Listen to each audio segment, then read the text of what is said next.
beneficial, unquote. Indeed, such a call was echoed by world leaders throughout this prominent week.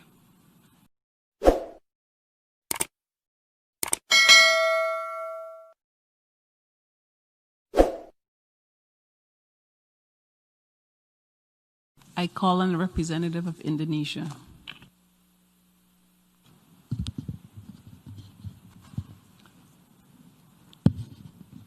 Madam President, I'm taking the floor to exercise Indonesia's right of reply to the statement made by Vanuatu. It is shameful that this single country continues to have excessive and unhealthy obsession about how Indonesia should act or govern itself. Frankly speaking, I'm confused. How could a country try to teach others while missing the point of the whole fundamental principles of the United Nations Charter? Let me tell them the following. To do what is right is to respect the principles of non-interference in the domestic affairs of other countries. And to do what is right, it is to respect the sovereignty and territorial integrity of other countries. So until you have done so, please keep the sermon to yourself. Madam President, the President of Indonesia stated a few days ago in this great hall of nations, and I quote, "We must promote a win-win approach in building relations among states that is mutually beneficial," unquote. Indeed, such a call was echoed by world leaders throughout this prominent week. But this ignorant country chooses the contrary. At times of an emergency health crisis and great economic adversity, it prefers to instill enmity and sow division by guising their advocacy for separatism with flowery human rights concern. Indonesia, comprising of more than hundreds of ethnic groups, a diverse and multicultural nation with thousands of tribes and hundreds of local languages, spreading across more than 17,400 islands, is committed to human rights.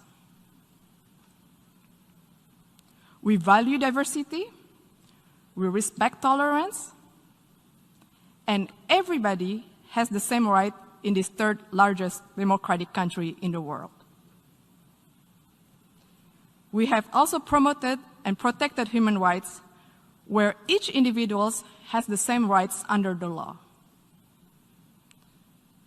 Furthermore, we have ratified the International Convention on the Elimination of All Forms of Racial Discrimination, while interestingly, Vanuatu has not even signed it.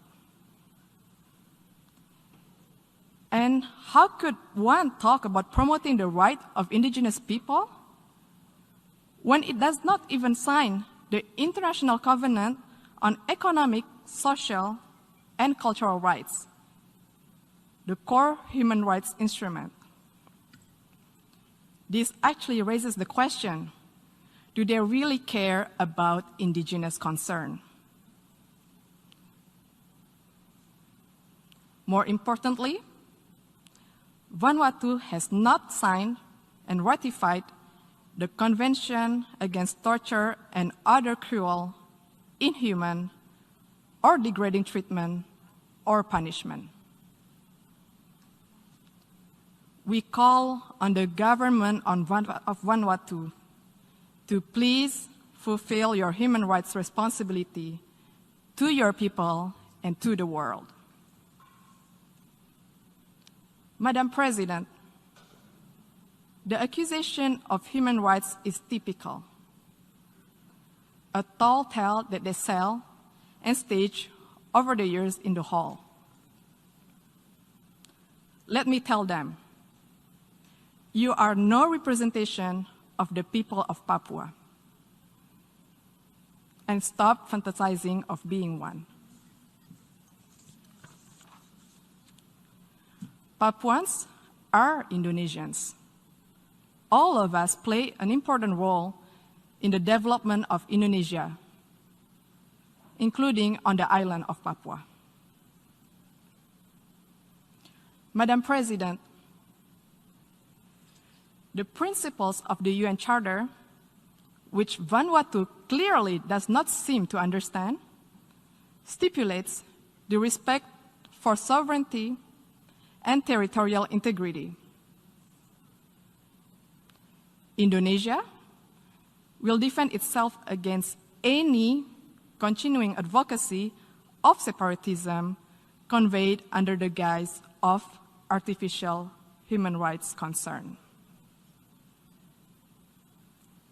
The provinces of Papua and West Papua are irrevocable parts of Indonesia since 1945.